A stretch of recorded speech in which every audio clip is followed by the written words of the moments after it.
नाही येतच आहे. तुम्ही जरी माझ्याकडे तोंड केलं तर माझं तोंड यांच्याकडे दिसून येते मला. मला यांचं मन कळालंय कसं आहे आता. तुम्ही काळजी करू नका, तुम्ही चिंतन करा, चिंता मी इथं करतो. असो, परमेश्वराने मन आणि बुद्धी दिलंय. या सगळ्या मायमाऊलींना माझी एवढंच विनंती आहे, आपल्याला जे परमेश्वराने बुद्धी दिली आहे, प्रत्येक जीवाला बुद्धी दिली आहे, प्राणी असो जीव असो सगळ्यांना बुद्धी दिली आहे, पण आपण बुद्धीने कमी चालतो आणि मनाने जास्त चालतो. मला सांगा महाराज, गाईच्या पोटामध्ये दूध असतं का नाही? असतं का नाही? मग तुम्ही दूध कसं काढता? एक पाईप घालून नळी घालून दूध काढता का त्याचं? बरं, त्याचं पोट फाडून दूध काढता का? हा, काढता का? त्याच्या शिंगामधून उलट केलं तर दूध निघतं का? त्याच्या शेपटाला वर केलं तर दूध निघतं का? नाही महाराज. जसं त्याच्या सडातून दूध निघतं, त्याच्या सडेमधून दूध जसं काढलं जातं, तसं पूर्ण प्रपंचामध्ये सगळीकडे देव आहे, फक्त आपल्या बुद्धीनेच त्याला कळतं. विठ्ठल विठ्ठल विठ्ठल विठोबा रुक्माईचं भजन घेऊ आणि पुढच्या चिंतन करू. विठोबा रुक्माई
अनुपजो नारायण आता मजायसे करी तुझे पाय चित्ती धरी. काय झालं? कुत्र बघा सगळ्याचं मन कसं लगेच ऐकू जात. दुर्बुद्धी ते मना कदा नुपजो नारायण आता मजायसे करी तुझे पाय चित्ती धरी. उपजला भावो ऐका तुझे कृपे सिद्धी जाओ. प्रपंच आणि परमार्थ आहे महाराज. दोन प्रकारचे स्थित्यंतर सांगितलेले आहेत मानवी जीवनामध्ये, ऐका. एक अपर्याय स्थित्यंतर आणि एक प्रयत्न साध्य स्थित्यंतर. अपर्याय स्थित्यंतर महाराज, किती वाजले? 12 वाजले. लवकर सोडू का अजून एक अर्धा तास घेऊ तुमचं? ते तुम्ही जसं म्हणताल तसं. तुमचं ऐकत नाही, काशीराम महाराजाचं ऐकतो. किती वेळ घेऊ? नाही नाही, तुम्ही किती घ्या म्हटलं तर हे ऐकणार की? हे निघून जातील. तुम्ही एकटे बसव, तुम्ही आणि मी करत बसू. चला. अपर्याय स्थित्यंतर महाराज दोन प्रकारचे स्थित्यंतर सांगितले. थोडक्यात धावता विचार सांगतो. मानवी जीवात दोन प्रकारचे स्थित्यंतर, अपर्याय स्थित्यंतर आणि प्रयत्न साध्य स्थित्यंतर. प्रपंचामध्ये अपर्याय स्थित्यंतर हे करावंच लागतं, नेहमी बदल घडतच लागतं, पण परमार्थामध्ये हे प्रयत्न करावंच लागतं. विठ्ठल विठ्ठल.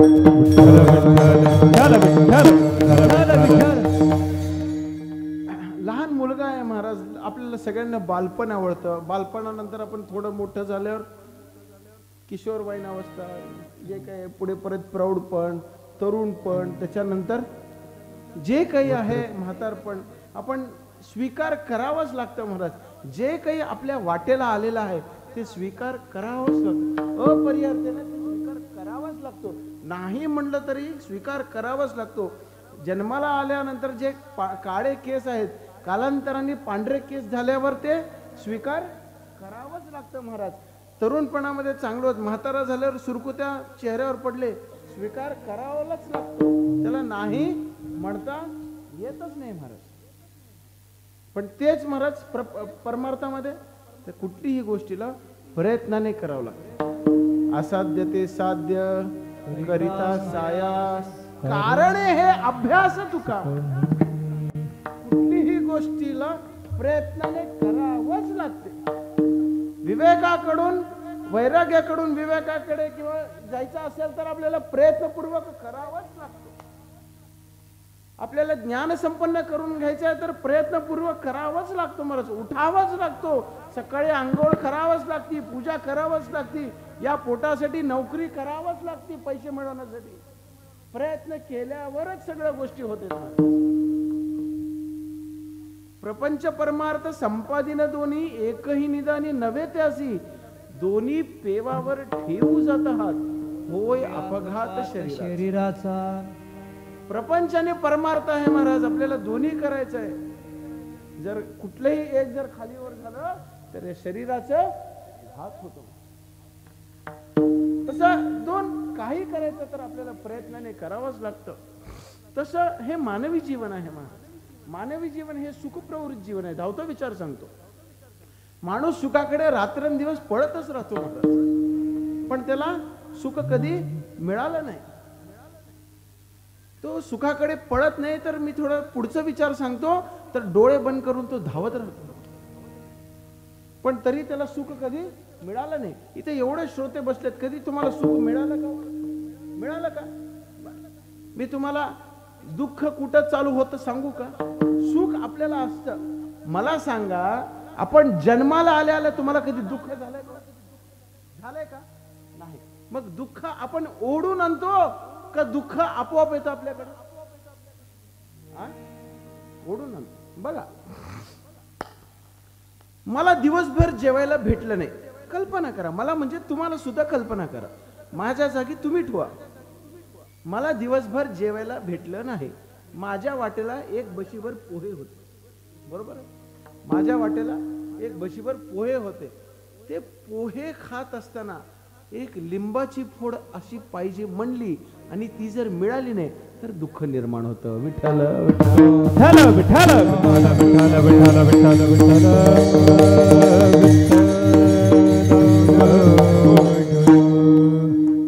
एक थोडं गंमत म्हणून सांगतो महाराज, दुःखाबद्दल सांगतो.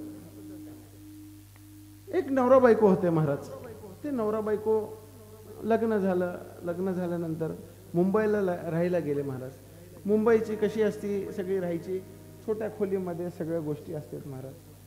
ज्या वस्तूचा आवाज थोडं हे करा, ज्या वस्तू आपल्याला प्राप्त झाली नाही, ऐका, जी वस्तू आपल्याला प्राप्त झाली नाही त्या वस्तूच्या प्राप्तीमध्ये आपण जर कुठलीही गोष्ट आपल्याला जर मिळाली नाही, ती जर वस्तू मिळायची म्हणली तर आपण त्या दुःखाला आमंत्रण केलं होतं का नाही? ऐका, एक नवरा बायको होते, मुंबईला गेले. मुंबईला त्या एका छोट्याशा घरामध्ये राहत होते. मुंबईचे घरं तुम्हाला माहिती आहेत ना महाराज कशी असतात. तिथंच सगळं झोपणं असतं, तिथंच स्वयंपाक असतो, तिथं अमुक असतं, सगळं तिथंच असतो. जिथं सगळं असतं त्या खोलीतच असतं महाराज. त्या खोलीच्या बाहेर काही नसतं. किती 2 बाय 2 खोली जे काही आहे तिथं तिसरा माणूस झोपू शकतो का? झोपू नये, बसू सुद्धा शकत नाही महाराज. मुंबईला बसू शकतो का? मुंबईला गेला असताल ना तुम्ही, बरेच खोल्या बघितल्या असतात, सगळे केलं असतील, बसू शकतो का? बघितलं. मग ते काही दिवस झाले दोघांचे प्रपंच चांगला चालू होता. बायको नवऱ्याला रोज डब्बा द्यायची, नोकरी करायचं, अमुक करायचं, रोज चांगलं 1 वर्ष 2 वर्ष गेले महाराज. मग ते जात असताना त्या नवऱ्याने झोपताना बायकोला असं म्हणलं की बाबा, कालांतराने आपल्याला जर मुलगा झाला, ऐका, आपल्याला जर मुलगा झाला, इथे भांडे आहेत, कपडे आहेत, खोली लहान आहे, पलंग लहान आहे, तर तो मुलगा कुठं झोपेल? कोणी म्हणलं हे? त्या नवऱ्याने, कोणत्या मुलग्याने, त्या मनुष्याने कोणाला म्हणलं? आपल्या बायकोला म्हणलं, आपल्याला जर मुलगा झाला तर तो कुठं झोपेल? मग बायको हुशार होती, खेडेगावातली होती, जाऊन तिथं राहिली होती. बरेच खेडेगावातले बायका हुशार असतात. बायको हुशार होती. ती म्हणली, तुम्ही थोडं तिकडं सरका, इकडे मध्ये झोपेल म्हटली. ठीक आहे. मग तो मुलगा परत म्हणला, अजून जर आपल्याला जुळं जर झालं तर तो मुलगा कुठं झोपेल? तर बायको हुशार होती महाराज. ती म्हणली, अजून थोडं सरका, इथं मध्ये झोपेल.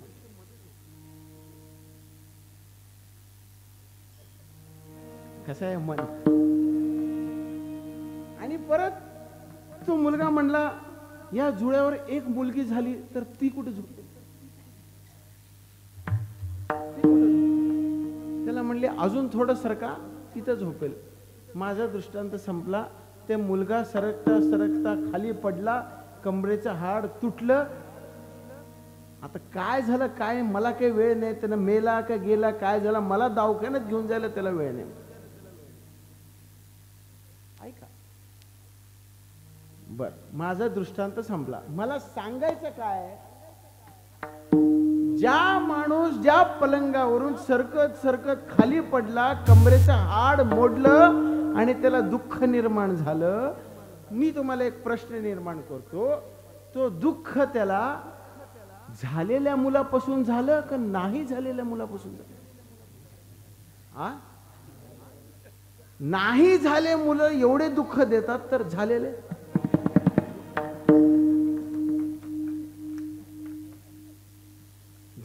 कसे दुःख देतील? विचार करा मला, चिंतनाचा विषय. मी काही सांगत नाही. प्रपंच चालूच नाही झाला तर आपण त्याचा विचार कशाला करायचा? जो मुलगा जन्माला आलाच नाही चंद्रकांतजी, मग आपण त्याचा विचार कशाला करायचा? का बरं त्या दुःखाला आपल्याकडे ओढून आणायचं? आपल्याला सगळ्यांना माहितीये, संसार दुःख मूळ चहूकडे. माहितीये संसार दुःख मूळ आहे, तरी महाराज आमचा संसार लय भारी चालू आहे. संसार दुःख मूळ चहूकडे अंगण, विश्रांती नाही. माहिती आहे विश्रांती नाही आहे, तरी महाराज कसे आहेत? महाराज माझ्यासारखी जिंदगी कोणाची नाही. विश्रांती नाही कोठे, रात्रंदिवस तळमळ. रात्रंदिवस तळमळ आहे, तरी स्टारचे कपडे घालून यायचे. महाराज मैं कैसा दिख रहा हूं? कशाला महाराज असले विचार करता? कशाला करता? कशासाठी? सर्व सुखाची आशा जन्म गेला, क्षण एकमुक्ती यत्न नाही केला. हिंडता दिशा हीन पावला. महाराज हे सगळं दुःख आशेमध्ये चाललंय महाराज. भोगा कुठं म्हणलंय का? सर्व सुखाची भोगा जन्म गेला म्हणलंय का? आशेमध्ये चाललंय महाराज. सगळं तुमचं आमचं दुःख तो आशेमध्ये चाललंय, आशेमध्ये चाललंय. पाहिजे अमुक पाहिजे तमुक पाहिजे. बायकोला नवऱ्याने किती जरी दिले तरी अजून द्यास म्हणती. ते काय गंट काय काय देतो तो? सांगा बघू, सांगा की. तुम्ही काळजी करू नका, द्यायची काही गरज नाही, मी आहे. मागितले तर मला सांगा. महाराज, महाभारतामध्ये विदुराने धृतराष्ट्राला 6 सुख सांगितले महाराज. 7वं सुख नाहीये म्हणले या प्रपंचामध्ये. अर्थागमो नित्यम आरोगिताच, प्रियश्च भार्या प्रियवादिनीच, वशश्च पुत्रा कशिश्च विद्या, षड्जीव लोकस्य सुखानि राजम. महाराज, राजे, प्रपंचामध्ये 7वं सुख तुम्हाला हुडकून सापडणार नाही म्हणले. हे 6 सुखच आहेत. ऐका, अर्थागमो नित्यम आरोगिताच्या, माझ्याकडे अतांत संपत्ती पाहिजे, भरपूर पैसा पाहिजे. नित्यम आरोगिताच्या, माझी तब्येत निरोगी पाहिजे. प्रियश्च भार्या, प्रेम करणारी बायको सुद्धा पाहिजे. प्रियवादिनीचं, गोड बोलणारे सुद्धा बायको पाहिजे. ऐका, आता थांबतो इथं. गोड बोलणारी आणि प्रेम करणारी एकाच बायकोचे लक्षण आहेत. उद्या माझ्या घरी येऊन किंवा गहिनी महाराजांकडे जाऊन म्हणतात, महाराज बायकोचे 2-2 लक्ष सांगतात. एकाच बाईचे 2 लक्षण आहेत, नाही तर 2 बायका करून मला अडचण असला काही. होय महाराज, तुमच्या साक्षीने सांगतो, काही झालं तर तुम्हाला उभा करणार. असं काही करू नका महाराज. ऐका, चिंतन करा महाराज. अर्थागमो नित्यम आरोगिताच, ज्याच्याकडे पैसा आहे त्याची तब्येत चांगली आहे का? थोडा प्रश्न उत्तर करू, सांगा आता. ज्याच्याकडे पैसा आहे त्याची तब्येत चांगली आहे का? हो नाही म्हणा. हा, थोडं जोरात म्हणा ना, मला पण कीर्तन करू. नाही तर तुम्ही येऊन करा, मी बस. ज्याच्याकडे पैसा है, बरोबर है कि नहीं? जिसके पास पैसा है उसकी तबीयत अच्छी है क्या? जिसकी तबीयत अच्छी है उसके पास पैसा है क्या? जिसके पास पैसा है, जिसकी तबीयत अच्छी है, उसके पास प्रेम करणारी, सॉरी, उसको काय ते माझी काय, जाऊ दे, मी हिंदीमध्ये मराठीमध्येच करतो. मला काही जम नाही हिंदीमध्ये. माझी बुद्धी खराब झाली. तुमची बुद्धी चांगली करत करत माझीच बुद्धी खराब व्हायला. अहो, विनोदाचा भाग होता. ऐका, ज्याच्याकडे पैसा आहे त्याच्याकडे त्याची तब्येत चांगली आहे का? नाही. ज्याची तब्येत चांगली आहे त्याच्याकडे पैसा आहे का? ज्याची तब्येत चांगली आहे, ज्याच्याकडे पैसा आहे त्याच्याकडे प्रेम करणारी बायको आहे का?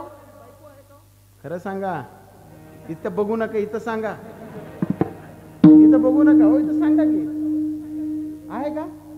बरं, ज्याच्याकडे पैसा आहे, ज्याची तब्येत चांगली आहे, त्याच्याकडे प्रेम करणारी बायको आहे, त्याच्याकडे गोड बोलणारी बायको आहे का? काय नाही म्हणा, काय तिकडे बघू नका, इथं सांगा.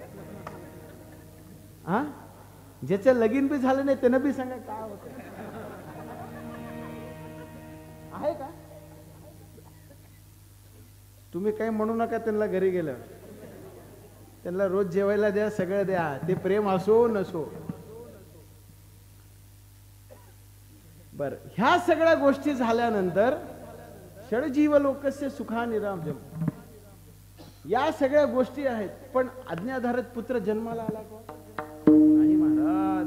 हुडकून सुद्धा तुम्हाला या सगळ्या पूर्ण जन्मामध्ये 6 सुख कोणाला सापडले नाही. दशरथ राजाकडे किती बायका होते? 800 होते, बरोबर आहे. रावणाला किती बायका होते? 80,000. नाथ महाराज म्हणतात 80 सहस्रांशी नारी, 80,000 बायका होते महाराज. तरी एका सीतेवर त्यांचा मोह गेला का नाही? गेला का नाही? बर, मला पुढे चिंतन करा महाराज. आपल्याकडे एक घागरभर दूध आहे. ऐका, घागरभर दूध आहे, तर विरजण लावायला घागरभर दही लागतं का चमचाभर दूध? काय दही लागतं? हा, तुम्ही कसं लागतं? तुमचं काम आहे का? त्यांचं काम तुम्ही करता तर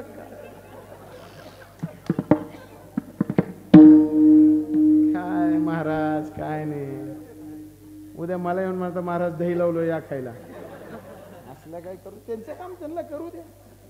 ते दूध का लावना, विरजण का देना, काही खाऊ का घाल. बर, चमचाभर दही लागतं, बरोबर आहे. मला सांगा महाराज, 99% सुख आहे. ऐका, 99% सुख आहे, पण 1% दुःख आहे. ते 99% सुख 1% दुःख सुख भोगू देतो. सर्व सुखाची आशा जन्म गेला महाराज. आशेमध्ये आपलं आयुष्य चाललेलं आहे. आशेमध्ये. बर ऐका, आपल्याला सुख पाहिजे, बरोबर आहे. दुःख राहून सुख पाहिजे का दुःख जाऊन सुख पाहिजे? बोला की, दुःख राहून सुख पाहिजे का दुःख जाऊन?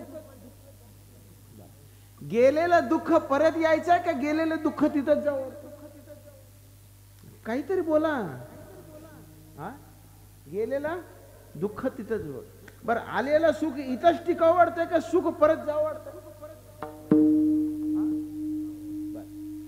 जे आपल्याकडे जे गेलेलं दुःख ते तिथंच जावं वाटतं आणि आपल्याला जर सुख इथंच टिकावं वाटतं त्याला म्हणतात मोक्ष. पंढरीचे वारकरी दे अधिकारी मोक्षाचे,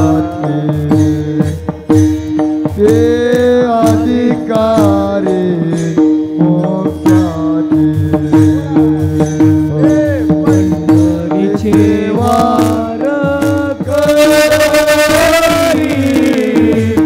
ते अधिकारी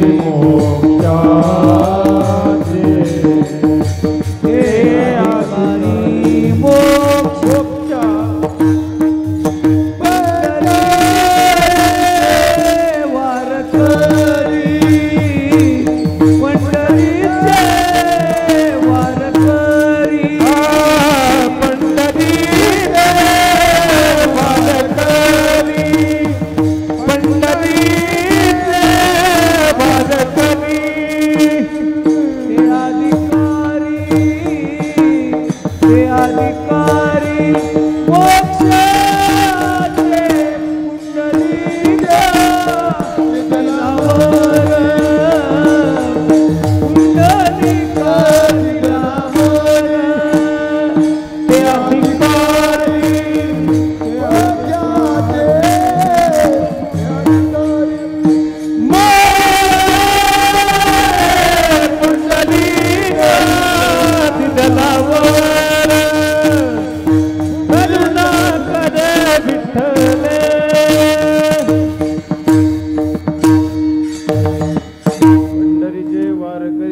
ते अधिकारी मोक्षाचे.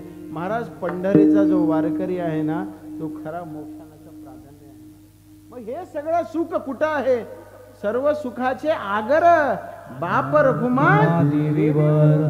सर्व सुखा लागी करीसी तळमळ तरी तू अवघाची सुखरूप होसी. जन्मोजन्मी दुःख विसरसी. महाराज, जन्माचं दुःख कुठं विसरत?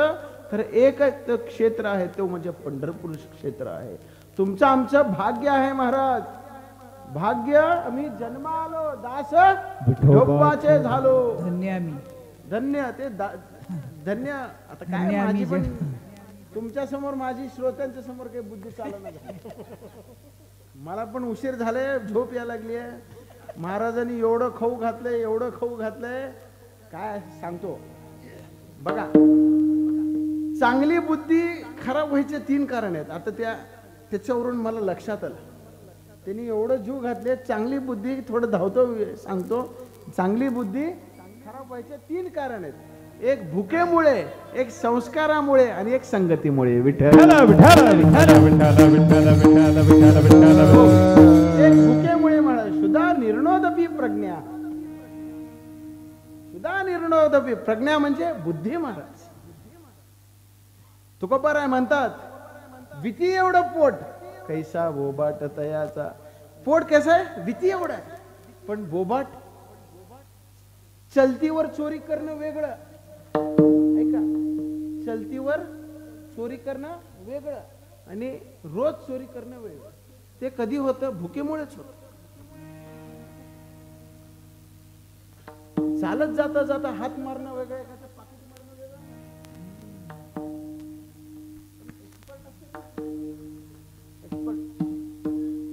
भुकेमुळे महाराज. भूक लागली की माणसाची बुद्धी. आता जर एक चांगला वारकरी आहे, त्याला भूक लागली कीर्तनामध्ये गाऊन गाऊन गाऊन जर घरी गेला आणि बायको ताट लावली नाही तर त्याला काय, ए ताट लाव गा, कशामुळे म्हणतो? त्या भुकेमुळे महाराज. भूक लागलेली असते, भूक लागलेली असते. भुकेमुळे एक दुर्बुद्धी प्राप्त होते. दुसरी ऐका महाराज, संस्कारामुळे दुर्बुद्धी प्राप्त होते. तुम्ही म्हणतात महाराज संस्कारामुळे कशी दुर्बुद्धी प्राप्ती होते? बघा, मुलगा जन्माला येतो तो निष्पापीच येतो ना? तो काही खुनी होतो का? तो काही कोणाचा द्वेष घेऊन येतो का? नाही, तो निष्पापीच जन्माला येतो. हे गंमत म्हणून सांगतो महाराज. मुलगा जन्माला येतो, सगळे होतो. एक लहान मुलगा होता, तो शाळेत जात होता. शाळेत जाता जाता जाता एक दिवस तो थांबला महाराज. तो एक दिवस घरी बसला. तो आईला म्हणला मला शाळेत जायचं नाही, काही करायचं नाही. आई म्हणली शाळेत गेलं पाहिजे, आपण चांगले, तुझे मुले मित्र सगळे पुढे जातात, तू तिथंच राहतो. ते म्हणलं नाही आई मला नाही जायचं आहे, इथंच घरीच बसायचं आहे असं म्हणलं. असं म्हणल्यावर आई म्हणली हे बघ, तू जर शाळेत गेलास ना मी तुला एक चॉकलेट देते. काय म्हणली? काय म्हणली? तुला मी एक चॉकलेट देते. मग मुलगा तयार झाला. बर बर बर बर बर मी आता शाळेत जातो. मला काय सांगायचं? संस्कार. तो मुलगा चॉकलेट घेतला आणि शाळेत झाला. रोज चॉकलेट घ्यायची सवय लागली आणि शाळेत जायची सवय लागली. तोच मुलगा कालांतराने सरकारी दफ्तरमध्ये नोकरीला लागला. मला काय सांगायचं? संस्कार. तो जो मुलगा रोज चॉकलेट घेऊन शाळेला जायचा, त्याच मुलाला सरकारी दफ्तरमध्ये नोकरी लागली. मग ते कुठलंही काम चॉकलेट घेतल्याशिवाय खालून करत नव्हतं. आता येतं नाही, बरेच लोकांना कळालं नसेल, तुम्हाला नाही, यांना. हे लोक बरंच खालून काही घेतात चॉकलेट म्हणून. मला काय सांगायचं? संस्कार. संस्कार कुठून आले? घरातून आले का नाही? आई वडिलाकडून आले का नाही? किती लोक आई वडिलांना चॉकलेट दिलं होतं आपल्या मुलांना? सांगा बघू. द्या अजून चॉकलेट. असंच होतंय खालून.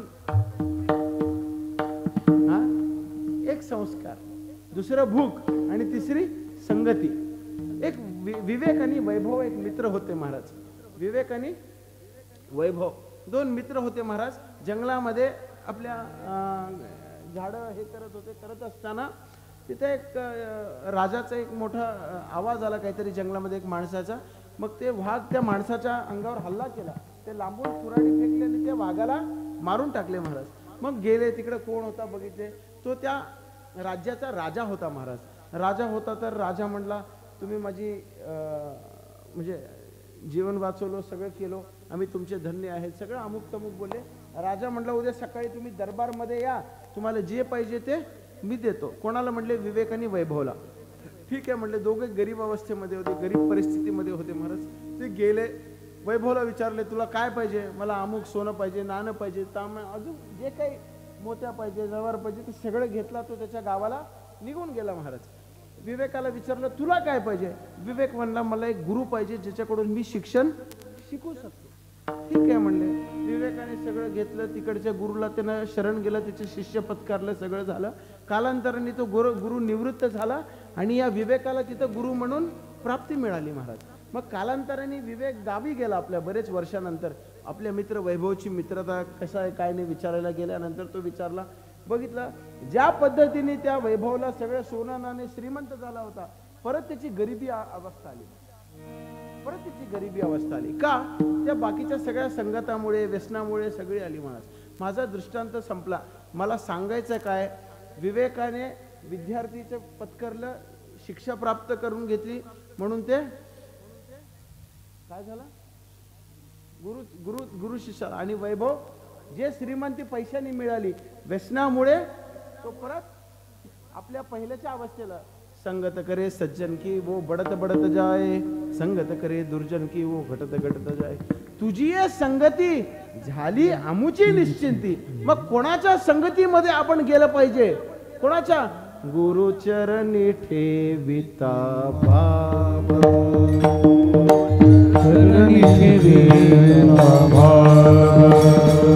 आपे आप बेटे देव, आपे आप बेटे देव, मन बोली गुरु जावे, मन बोली गुरु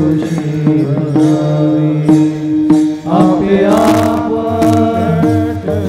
बेटे देव, आपे आप बेटे देव, बेटे देव, मन बोली गुरुश्री भजावे मन मोनी गुरुश्री भजावे गुरुचरणी ठेविता भाव आपोआप भेटे देव मनोनी गुरुशी भजावे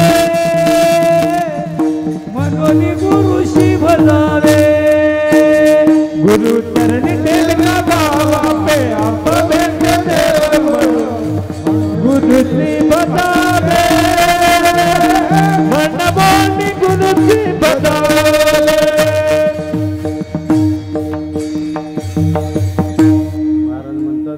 चरणी ठेविता भाव चंद्र तेते चंद्रिका शंभू तेते अंबिका संत देते विवेकासने की महाराज संत देते विवेका जिथं संत आहे तिथं विवेक आहेच महाराज तर कोणाची संगत आपण केली पाहिजे आपल्या आयुष्यामध्ये आल्यावर ते आपण पहिले ठरवलं पाहिजे आणि मग पुढे चाललं पाहिजे महाराज तुकाराम महाराज शेवटला काय म्हणतात तुका म्हणे आता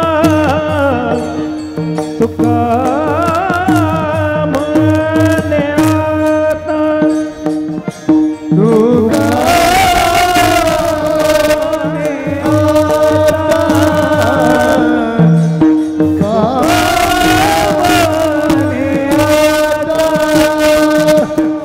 तुका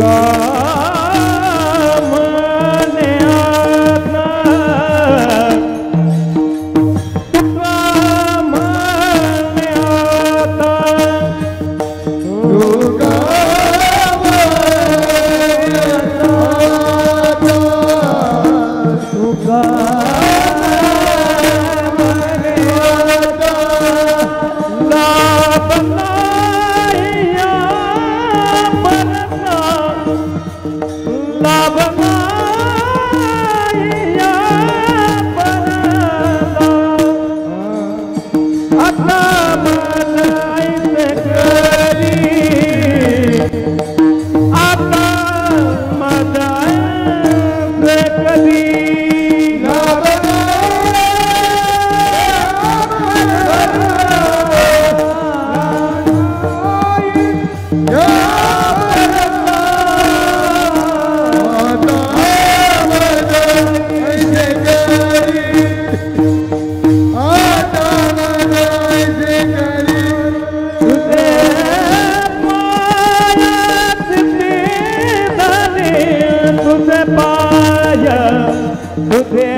तुझे पाया जिंदगी दलीरा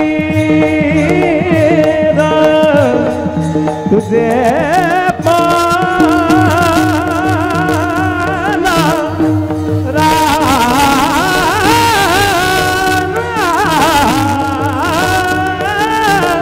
तुझे पाया जिंदगी दली तुझे पाया जिंदगी दली तुझे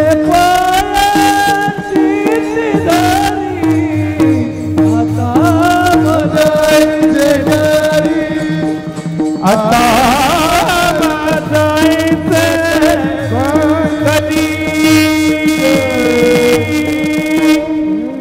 तुकाराम महाराज म्हणतात तुका म्हणे आता लाभ नाही या परता मला कुठल्या गोष्टीची लाभ नको तृष्णा नको इच्छा नाही आहे मग कशाची आहे एक आहे फक्त नामस्मरणाची आणि एक आहे सेवेची सेवेलागी सेवक झालो तुमच्या लागलो निज चरणा जास्त वेळ घेत नाही महाराज ते सेवेची